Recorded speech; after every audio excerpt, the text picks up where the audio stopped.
Hello, hello, hello, everybody. My name is Candace Sims, and I am the owner and operator of Conceptual Empowerment. We are bereavement coordinators, providing bereavement coaching and life coaching and grief coaching to those who are struggling with grief and trauma, or just any normal, everyday obstacle that stops you from reaching your goals. We have coaching contracts and plans for one-on-one coaching. We also have group coachings, and we also do group support. What I am bringing to you today is a segment on the benefits of coaching. And I have one of my lovely, lovely friends with me from, man, we probably go back as far as 6 or 7 years when we worked together at one of the local restaurants in the city of Duluth in Gwinnett County. And I've always admired her. I've always loved her work ethic. I loved her, just the love for her children, just her love of wanting to be a mom and a good mom.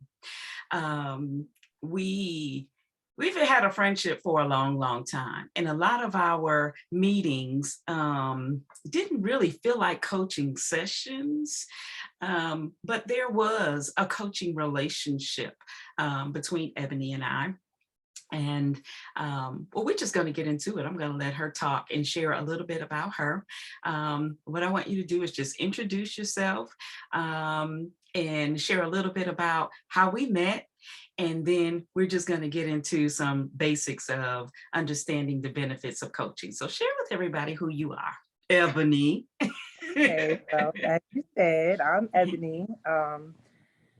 We met actually, it's been almost 10 years because I remember I Oh, had my second daughter, Alana, and she's now 10 years old. So, wow.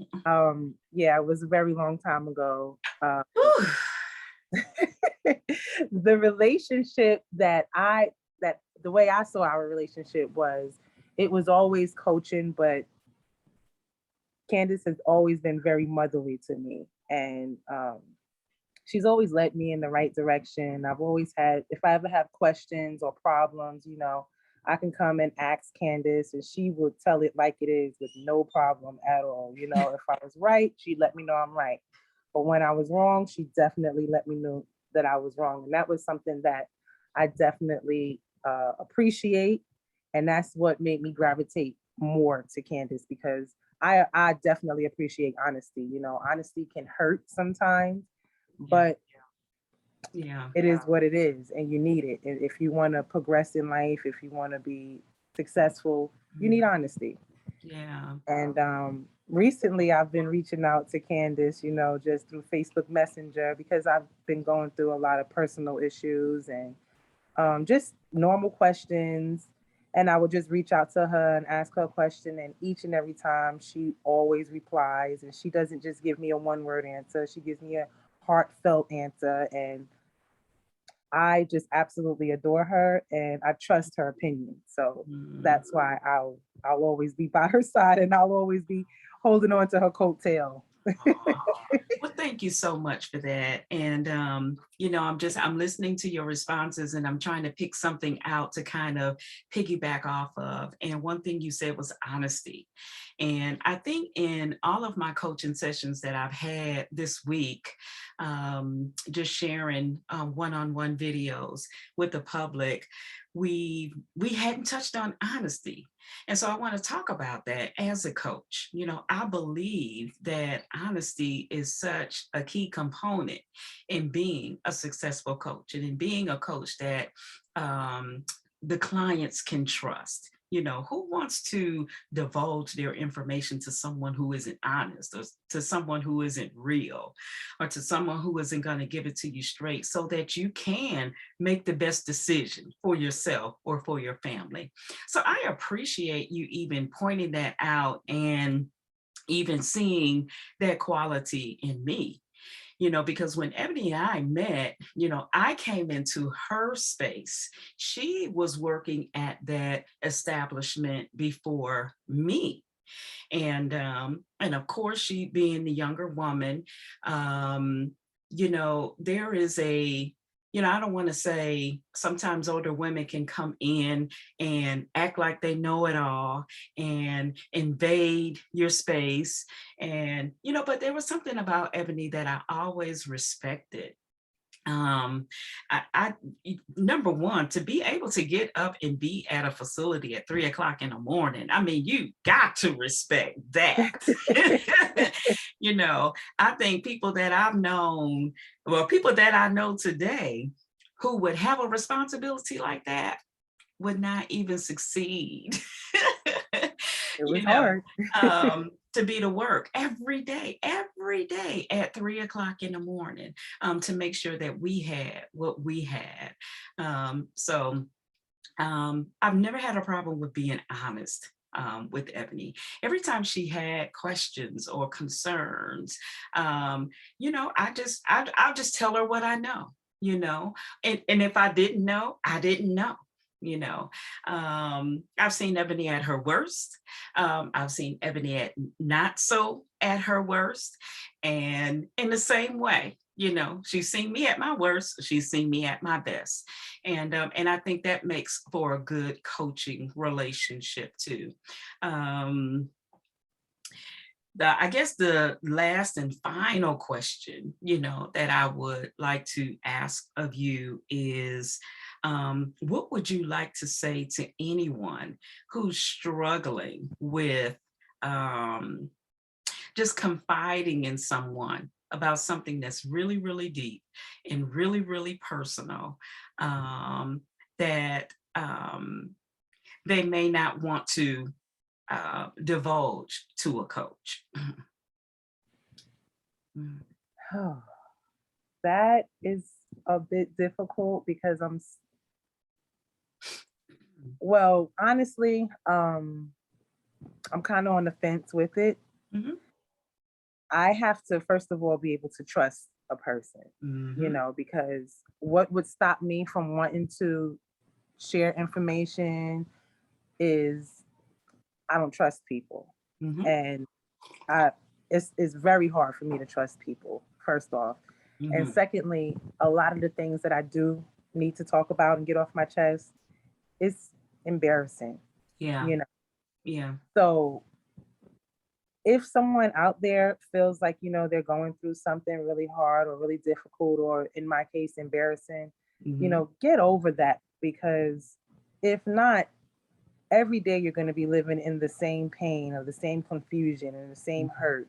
Mhm. And there's there's there's no good in that. You know what I Yeah. mean? So Yeah. you've got to at least get over that first part, that first fear, or that first part of embarrassment. Or Mhm. if you don't trust someone, give them a chance, Mhm. because that's your first step in healing.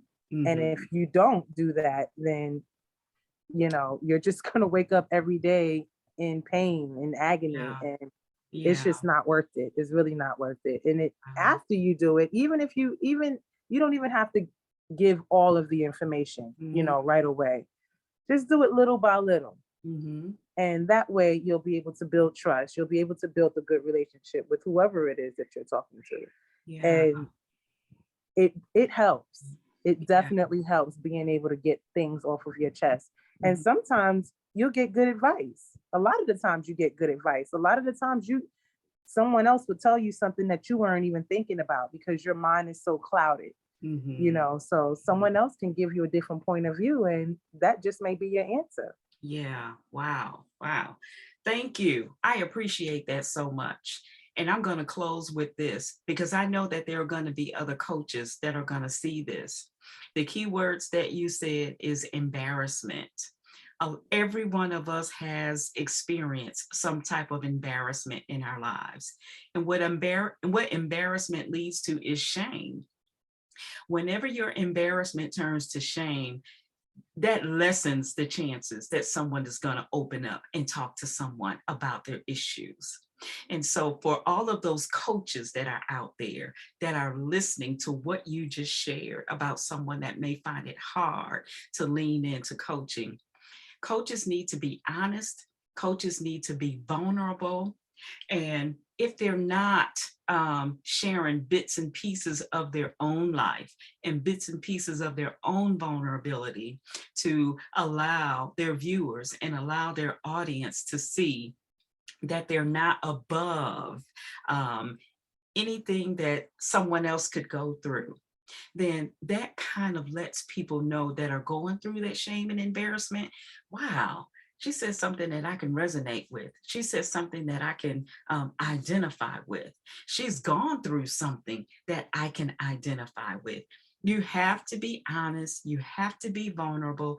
As a coach, you have to be transparent in order to be that right coach for that right client at that right time. So I appreciate you just divulging on that. Because again, there is a stigma in the African American community about seeking this type of support to help you deal with things that you might have dealt with in the past or anything current.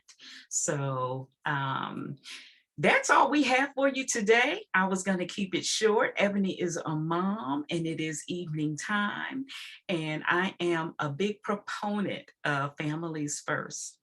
So if you are out there listening and you'd like to connect with me, you can reach out to me on my website. It's www.concepts-power.com. My email address is csims@concepts-power.com.